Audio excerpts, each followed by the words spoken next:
因为买了一个榴莲，女婿指责老伴，这一颗榴莲的钱够我加满1箱油了。我早就说过要精打细算，能省就省，你们倒好，吃这些贵重的东西完全没顾虑啊。女儿也加入了批评，妈，买这个你怎么不和我商量呀？咱家钱哪能这么花？看着老伴逐渐失去光彩的面容，我指着女婿那块6万的手表和女儿那只5万的包，火冒三丈。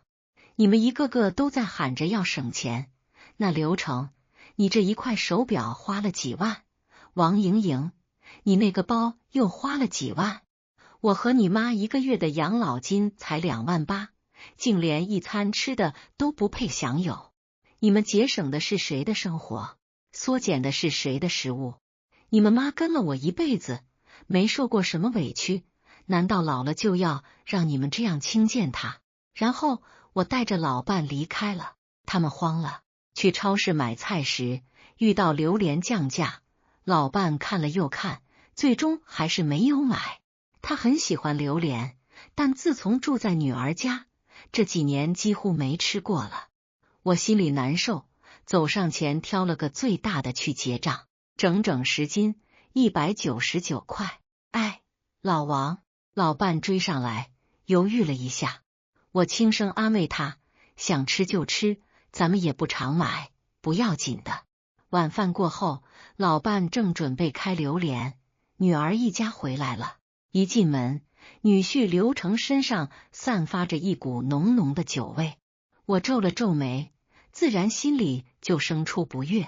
刘成踉踉跄跄走近，路过老伴身边时停下了脚步，他指着桌上的榴莲问老伴，妈，这个你买的？老伴勉强一笑，想着大家好久没吃这个了，就买回来尝尝。没想到刘成突然爆发了，你这一个榴莲的钱够我加满1箱油。老伴急忙解释，看到降价了才买的，1斤只要19.9。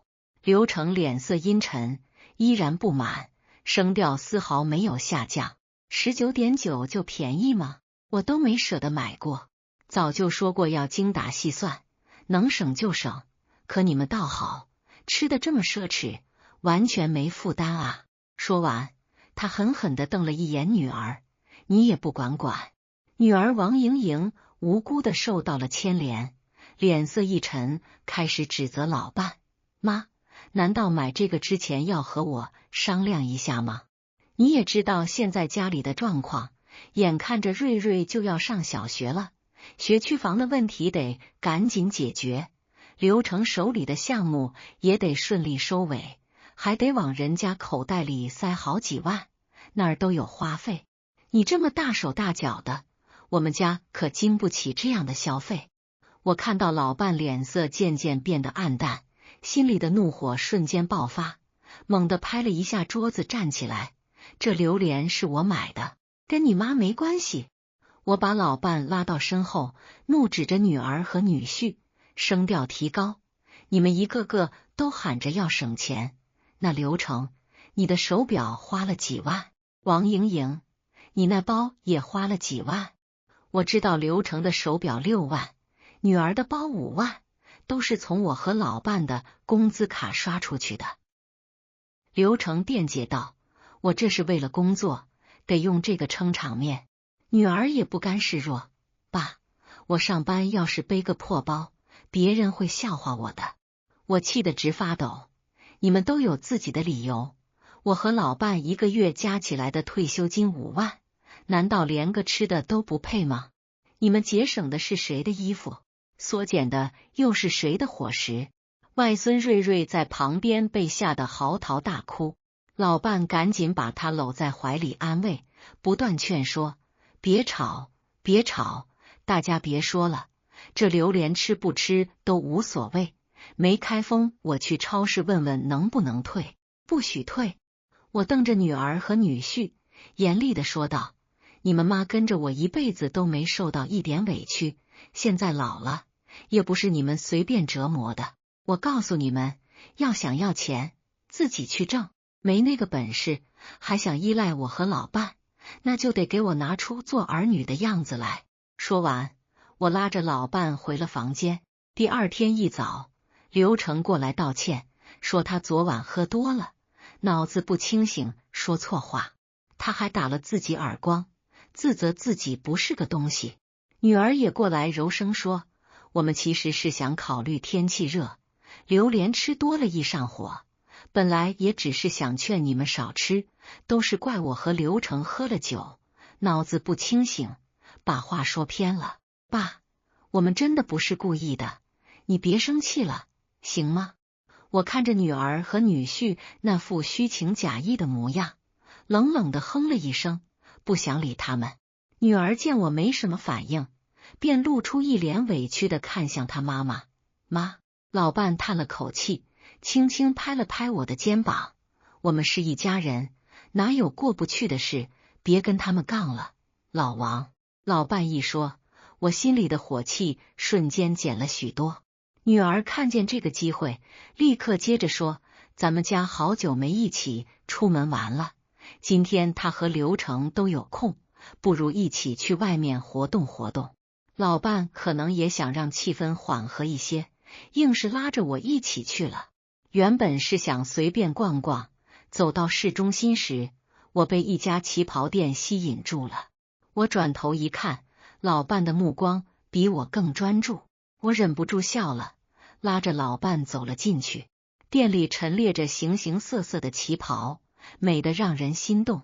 老伴特别喜欢一件白底带青花瓷图案的旗袍，他盯着他左看右看，手都快抚上去了，眼里满是欣喜。老伴以前一直喜欢穿旗袍，无论春夏秋冬，各种颜色在他身上都特别好看。但自从几年前来了这里帮忙带外孙后，女婿一句穿旗袍不太像个带孩子的，老伴就再也没有穿过旗袍了。我朝店老板招了招手，让他拿个老伴的尺码，并对老伴说道，去试试。老伴有点犹豫，我这把年纪了，再穿这种是不是不合适？哪有不合适的？你以前最喜欢的就是旗袍呀。店老板及时找好了尺码递了过来，还极力推荐道，这旗袍每个年纪都有它的独特气质。阿姨您的皮肤那么白，这件白底青花瓷的旗袍特别适合您。在我和老板的鼓励下，老伴终于放下了心中的顾虑。等老伴换好旗袍出来后，老板惊喜地拍起手来，阿姨的身材真是太好了，这件旗袍穿在您身上正合适，简直就像是为您量身打造的。老伴紧张地问我，怎么样？我微微一笑，点了点头，很好，还是那么好看。老伴这才认真打量镜子里的自己，四面八方都照了个遍，脸上的笑容也愈发绚烂，显然他对自己非常满意。我正打算掏钱买下这件旗袍，女儿和女婿恰好找到了我们，他们手里提着好几个高档购物袋，女儿边走边抱怨，累死我了，爸妈，你们乱跑什么呀？搞得我们找了半天，我们东西都买好了，快回家吧。女婿抓着领口不停地扇风，脸上的不悦显而易见。女儿走近一看，才意识到老伴的穿着，脚步不由自主地停下。她先是目不转睛地扫视了一下店里，然后飞快地跑到陈列架前，急忙翻看几件旗袍的吊牌。妈都这么大岁数了，穿这个真的不太合适吧？她嘴角扯了扯，笑得有些勉强。老伴听了这话，立刻显得有些不自在，哪里不合适？你是觉得价格太贵了吧？我冷笑着指了指他们手里的购物袋，还是说你们花这钱就合适，花在我们老两口身上就算不合适？女儿赶紧把购物袋往身后藏，脸上立马堆起了笑容。爸，我不是那个意思，我只是说实话，你别不喜欢听。妈都60了，看看大街上哪个这个年纪的人穿这个，就连年轻人都没几个穿的。他指着窗外的行人，理直气壮地说着。再说，妈在家里做饭、洗衣服、带孩子，穿的轻便最重要，这样穿多麻烦呀。他又打量了老伴几眼，嘴里嘟囔着，而且妈这短发搭配旗袍，怎么看都觉得不太搭。你妈这头发为什么剪？难道你不知道？我愤怒地吼道。老伴之前一直留着长发，可是带着外孙时，外孙总喜欢抓他的头发，弄得他常常皱眉痛苦。我指责外孙顽皮，而女儿和女婿倒觉得可怜孩子被头发扯疼，指责老伴的头发太长。老伴没办法，只好剪了短发，这几年就再也没留长过。店老板见状，赶忙打圆场，短发也有短发的韵味，短发配旗袍，反而能展现古典与现代结合的知性之美。女儿冷哼了一声，老板为了赚钱，随便说说，这是明摆着的谎话。店老板被他一对，竟然没反驳，只是摇头叹气地回到柜台。这时女婿插嘴说，我觉得这种旗袍买回去就是吃灰，我看这家店不便宜，还不如花钱给我买几瓶好酒和好烟，实用得多。我心里失望透顶，真是让人感到无奈。无论是之前的榴莲，还是现在的旗袍，未来我们老两口想花的每一分钱，都会被他们说成不合适，是浪费。这钱在他们身上花才叫合适，才有价值。就在我们争论的时候，老伴已经把身上的旗袍脱了，换回了那身灰色的衣服，在女儿眼中，那是既合适又轻便的老年服。而他的脸色已显得苍白，刚才照镜子时那种喜悦的神情一去不复返。我心中涌起一阵悲伤，紧接着是一股强烈的愤怒和冲动。我从钱包中掏出我的卡，递给店老板，让他把那件青花瓷旗袍包起来，顺便按照老伴的尺码挑几件合适的衣服也一起打包。女儿和女婿的脸色瞬间变化，老伴却紧紧拉住我的手，他把卡放回我的钱包，勉强微笑着对我说，别买了。我想了想，这件旗袍买回去也没有穿的机会，放在柜子里太可惜了，还是留给更需要的人吧。说完，他就拉着我离开了店铺。女儿随后紧跟着出来，抓住老伴的手，告诉他刚才看见了一家店，里面的布料柔软又清凉，更适合他，执意要带他去买。走到那家店前，门口醒目的红纸黑字上写着全场19.9元大甩卖。女儿指着里面那些千篇一律的老年人棉绸套装，热情地对老伴说，妈，我觉得这里的衣服不错，我来帮你挑几件吧。我再也忍受不了心中的愤怒，直接上前牵起老伴的手，转身离开。回家的路上，老伴一直沉默着望向窗外，远处的夕阳逐渐沉入地平线，他的目光似乎笼罩着一层淡淡的落寞。我心头一痛，条件反射般握紧了他的手。老伴回过神，目光询问地看着我，我摇摇头，表示没事。但在那一刻，心里有个想法隐隐约约开始成型。晚上，女婿和女儿又出门应酬了，餐桌上只有我和老伴，外孙瑞瑞在一旁看电视，吵着不吃饭。老伴回来后脸色一直不好，拿着碗很久没动筷子。舒雅，我沉默了一会，轻声叫他，他抬头望向我，我们要不要回老家呢？老伴的眼睛瞬间亮了一下，但随即又暗淡下去。我知道他在想什么。这时，外孙瑞瑞突然跳到我身边，满脸兴奋地问，外公，是真的吗？你和外婆要走了吗？怎么，我和你外婆要走？你听起来好像很高兴。我被他这反应搞得有些惊讶，皱着眉头问，当然高兴，你们走了，爷爷奶奶就能早点来。外孙边说边拍手，爷爷奶奶可喜欢我了，每次去看他们都会给我买好多好吃的，有跳跳糖和彩虹糖，还有很多很多呢。外公外婆从来没给我买过。我听我爸爸说，等家里换了大房子，就让外公外婆回老家，然后把爷爷奶奶接来。那如果外公外婆现在就要走了，我是不是可以让爸爸赶紧把爷爷奶奶接过来？说完，他高兴地跳了起来。但我听了之后，心里却越来越沉重。女儿和女婿想让瑞瑞上那所小学，那个区域的房价可不便宜，他们2个人几乎没有什么存款，我和老伴的积蓄也不够付首付。原本的计划是把我们老家的房子卖掉，付首付，随后用我们的存款来装修新房。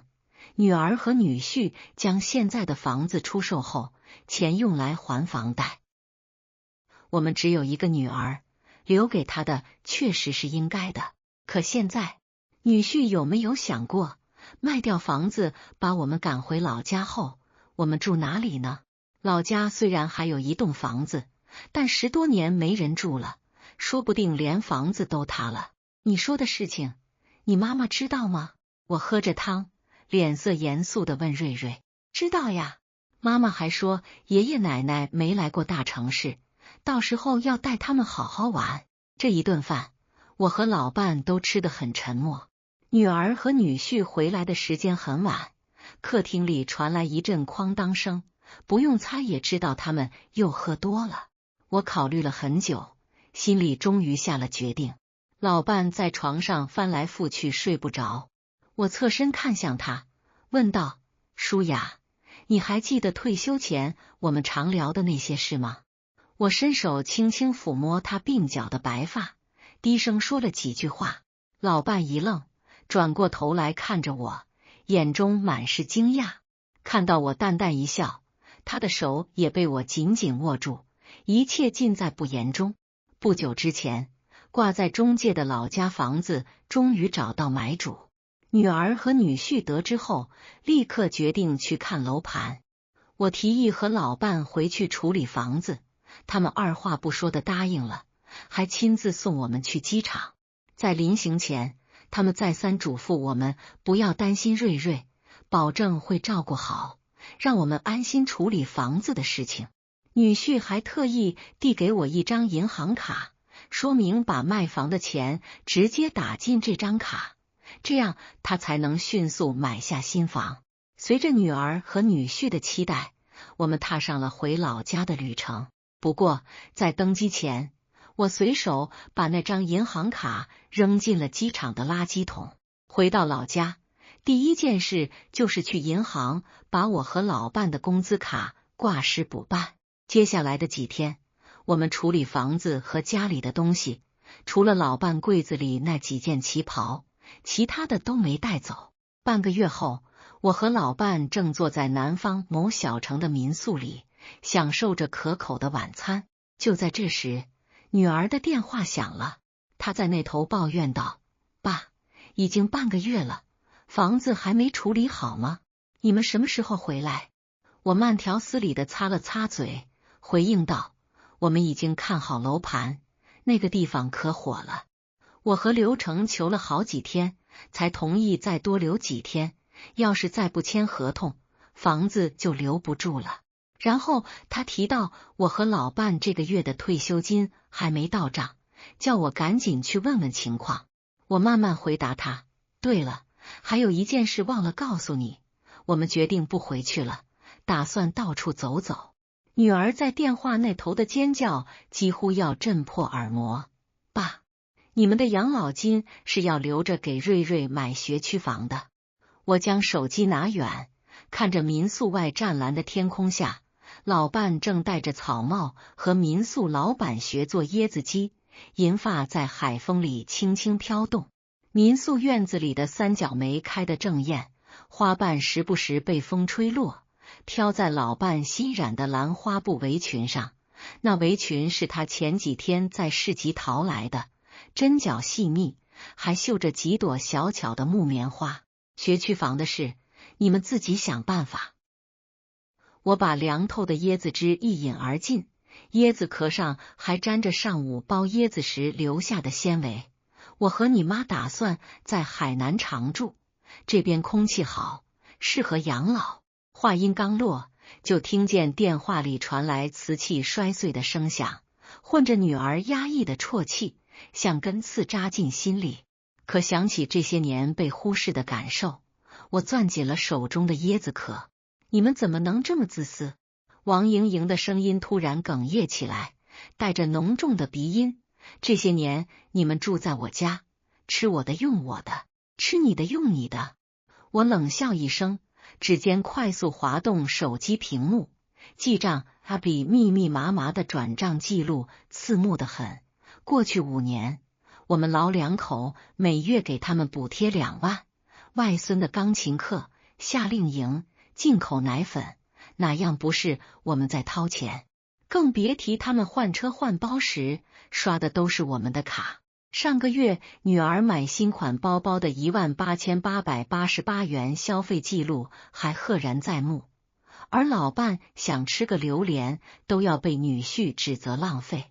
电话突然被挂断，听筒里传来嘟嘟的忙音，这是女儿的惯用伎俩。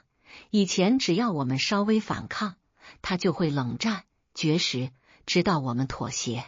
但这次我把手机调成飞行模式，起身走向厨房。灶台边，老伴正小心翼翼地往砂锅里放椰肉，围裙口袋里还别着上午在集市买的鸡蛋花，那花在海风里轻轻摇晃，像极了他年轻时别在发间的模样。老王，快来尝尝。老伴系着花围裙，脸上洋溢着久违的笑容。他舀起一勺椰子鸡汤，汤面上浮着鲜嫩的鸡肉和翠绿的香菜，这味道和咱们年轻时在海南旅游时吃的一模一样。蒸汽氤氲中，我仿佛看到了30年前那个扎着麻花辫的姑娘，在简陋的厨房里为我煮面的模样。那时我们虽穷，却彼此珍惜，哪像如今。正想着，民宿老板抱着个大榴莲进来，榴莲外壳上还沾着新鲜的泥土。王叔，今天进货多拿了个，您和阿姨尝尝鲜。老伴慌忙摆手，手腕上的银镯子叮当作响，使不得使不得，这多贵啊！那镯子是我们结婚10周年时买的，他一直舍不得摘。不贵不贵。老板爽朗地笑着，露出一口白牙。您帮我拍的民宿宣传视频火了，这2天订单翻了10倍，多亏了您二老的气质。视频里，老伴穿着旗袍站在民宿露台，身后是漫天晚霞，确实美得让人移不开眼。可我知道，他太久没这样舒展的笑过了。我接过榴莲，用小刀熟练地切开，金黄的果肉散发着诱人的香气。老伴犹豫着咬了一口，眼睛瞬间亮了，真甜。他笑得像个孩子，嘴角还沾着果肉碎屑。看着他满足的模样，我心里既欣慰又酸涩，暗暗发誓以后要让他天天都这么开心。就在这时，手机在桌上震动起来，是外孙瑞瑞的视频通话。画面里，小家伙眼睛红红的，怀里抱着我们临走前送他的熊猫玩偶，玩偶耳朵都被揉得发皱。外公，你们什么时候回来？我想你们了。我的心猛地一揪，还没等我说话，瑞瑞突然压低声音，妈妈和爸爸又吵架了，说您不给钱买房子，爸爸把手表和妈妈的包都卖了。他身后传来摔门声，吓得小家伙身子一颤。正说着，画面突然晃动，王莹莹出现在镜头里。她瘦了不少，眼底青黑，黑眼圈重得像戴了副墨镜，语气却还强硬。爸，我知道错了，您就看在瑞瑞的份上。我打断他，明天我和你妈要去环岛自驾游，信号不好。不等他回答，我挂断了电话。老伴默默递来纸巾，我才发现自己捏着手机的手心里全是汗。他轻轻握住我的手，像以前无数次安慰我那样，无声却充满力量。环岛路上，我们开着租来的房车，走走停停。老伴学会了用手机拍照，每天都要发朋友圈。在万宁的海边，他穿着从渔村小店淘来的蓝花布旗袍，站在夕阳下的礁石上，美得让路过的游客都忍不住拍照。有个年轻女孩还跑过来问他旗袍哪里买的，老伴笑得合不拢嘴，认真的给对方指路。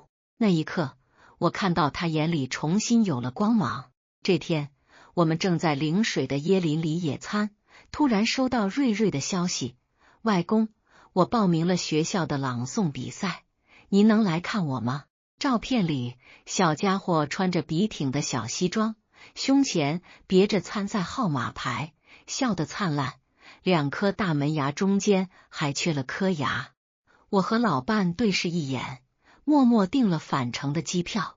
出发前，我们特意去商场给瑞瑞买了新书包，书包上印着他最喜欢的超级英雄，还挑了一盒进口巧克力，想给他个惊喜。比赛当天，礼堂里坐满了家长，我们悄悄坐在后排，看着瑞瑞自信地走上舞台。他朗诵的是我的外公外婆，他们会带我去看星星，给我讲好多好多故事。虽然他们现在去了很远的地方，但我知道他们的爱一直都在。小家伙声音有些颤抖，却格外真挚。台下的我和老伴紧紧握着彼此的手，眼泪止不住的流。台下响起热烈的掌声，我转头看向老伴，他正偷偷抹眼泪，老花镜都被泪水糊得模糊了。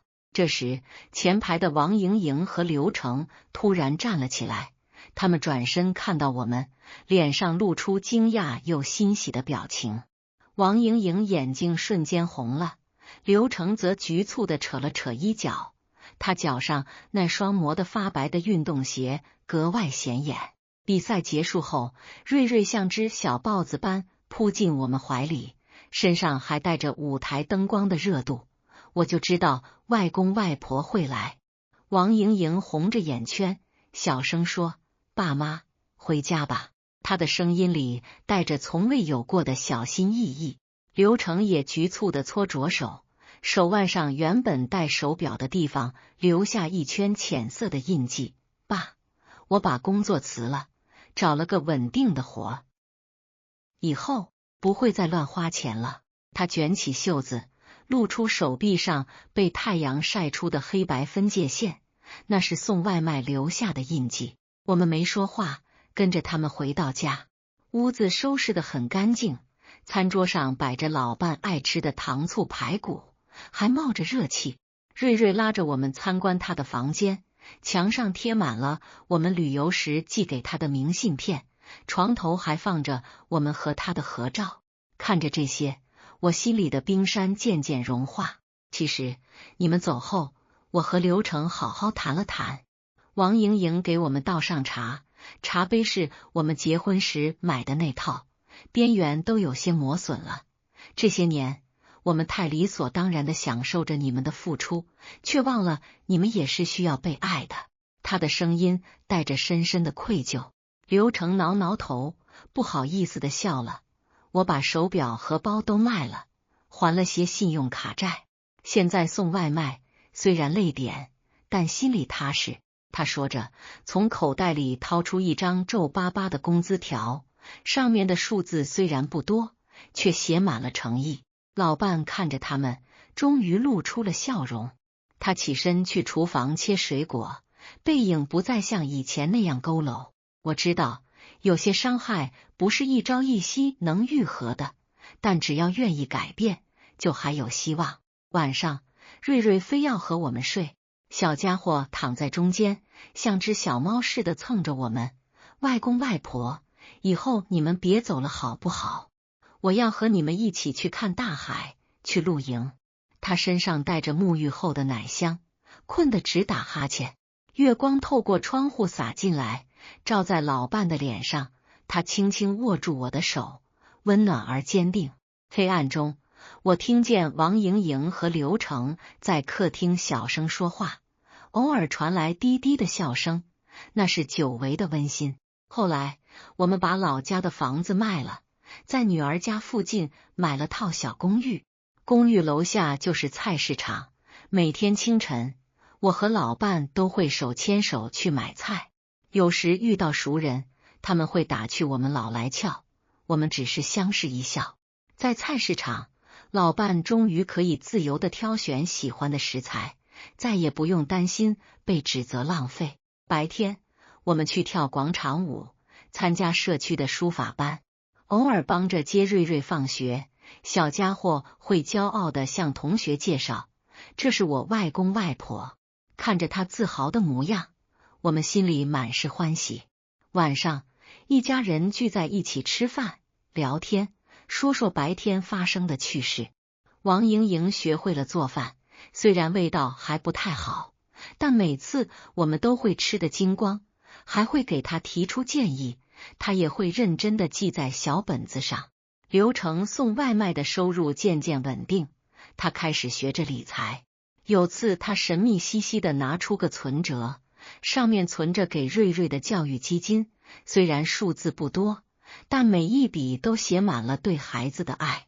女儿也不再攀比名牌，周末常带着瑞瑞来我们这儿蹭饭。有时老伴会穿上他心爱的旗袍，给大家露一手拿手的蔬菜。他在厨房里忙碌的身影，和记忆中那个为我做饭的姑娘渐渐重合。某个周末，我们一家去海边烧烤，瑞瑞在沙滩上奔跑，手里拿着小铲子挖沙子，时不时回头看看我们，脸上洋溢着幸福的笑容。王莹莹和刘成忙着烤肉，刘成还特意准备了老伴爱吃的秋刀鱼，烤得金黄酥脆。老伴戴着墨镜，悠闲地喝着椰子汁，脚边放着他新学编织的草帽。我挨着他坐下，海浪轻轻拍打着沙滩，远处的天空被夕阳染成绚丽的色彩。后悔回来吗？我问。老伴笑了，眼角的皱纹里都藏着幸福。不后悔。其实幸福从来都不在远方，而在身边。他伸手接住一片飘落的三角梅，花瓣鲜红似火。那一刻，海风轻拂，夕阳温柔。我知道，我们终于找回了遗失已久的幸福，而这份迟到的理解与温暖，让我们的生活重新焕发出勃勃生机。往后的日子，我们会继续相互陪伴，在平淡的生活中书写属于我们的美好篇章。